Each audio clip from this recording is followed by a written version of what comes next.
கத்துறால. நீ சொன்னா நான் கேட்டுக்கிறேன். அவ்வளவு சீக்கிரம் நான் அவனை கொல்ல மாட்டேன். சுரேஷ், என்ன பாருங்க சுரேஷ், என்ன பாருங்க சுரேஷ், நான் உங்க ஸ்ரீமதி சுரேஷ், ஒரு தடவை என்ன பாருங்க சுரேஷ்.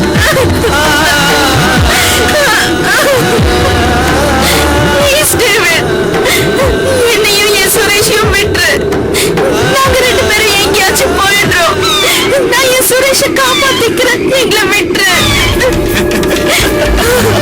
என்ன ஸ்ரீ, இப்படி கேட்டுட்ட? விட்டுறேன். நீ எப்ப என்ன கட்டிக்கிறேன்னு சொல்றியோ அப்பவே அவனை கொண்டு போய் எங்கேயாவது கண்காணாத இடத்துல விட்டுறேன். பொழைச்சுப்பா. எவ்வளவு சீக்கிரம்ன்றது உன் வார்த்தையில தான் இருக்கு. உனக்கு மனசாட்சியே இல்லையா? நான் எவ்வளவு தூரம் கெஞ்சுறேன், ஏன் எங்களை இவ்வளவு கொடுமைப்படுத்துற? என்ன கொடுமைப்படுத்துனது பத்தாதா, இப்ப அவரையும் கொடுமைப்படுத்துறியே. நான் என்னடா உனக்கு துரோகம் பண்ணேன்? அவர் என்னடா உனக்கு துரோகம் பண்ணாரு? பாவத்துக்கும் மேல பாவம் பண்றியே. உனக்கு எல்லாம் நல்ல சமயம் வராதுடா. நல்ல காரியத்தை பேசுற இடத்துல எதுக்கு இப்படி அவசரமா பேசிக்கிட்டு இருக்க? நியாயப்படி பார்த்தா இன்னும் அவன் உயிரோடு வச்சிருக்கிறதுக்காக நீதான் எனக்கு நன்றி சொல்லணும். அதை விட்டுட்டு சாபாலாம் கொடுத்துட்டு இருக்க. இதப்பா, அவன் தான் உனக்கு எல்லாமே சொன்னல. சொன்ன என்ன கட்டிப்பியா? சொல்ல, அவன் சொன்னா என்ன கட்டிப்பியா? ஏன் இப்படி நாக்குல நரம்பு இல்லாம பேசுற? உன்னை பெத்தது ஒரு பொம்பளை தானே. சுரேஷ், எழுந்துங்க சுரேஷ்.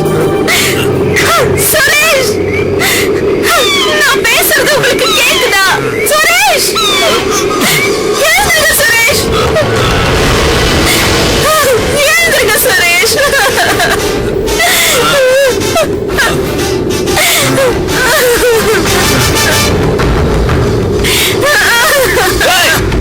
ஸ்ரீமதி கிட்ட சொல்றா. கத்திக்கிட்டு இருக்கால. சுரேஷ், சொல்லுடா. என்னைய கல்யாணம் படிக்க சொல்லு. உன்னை விட அவளை நான் நல்லா பார்த்துப்பேன்னு சொல்லு. நான் எவ்வளவு தடவை சொன்னாலும் திரும்ப திரும்ப அவ சொன்னதையே சொல்லிக்கிட்டு இருக்கா. நீ சொல்லு. நீ சொன்னா அவ கேப்பா. சொல்றா. டேய், சொல்லு. இவ்வளவு தூரம் கத்துற, கொஞ்சமாச்சும் மரியாதை கொடுக்கறானா? ஏதாவது பதில் பேசுறானா? அப்புறம் இவனை அடிக்காம என்ன பண்றது? எல்லாம் இவனாலதான்.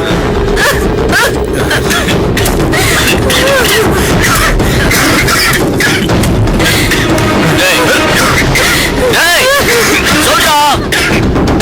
ஒழுங்கா உன் பொண்டாட்டிக்கிட்ட என்ன கட்டிக்க சொல்லு. என்ன பண்ணுவேன்னு எனக்கே தெரியாது. சொல்றா. உன் பொண்டாட்டிக்கிட்ட சொல்லு. பேசி ஒரு முடிவுக்கு வா.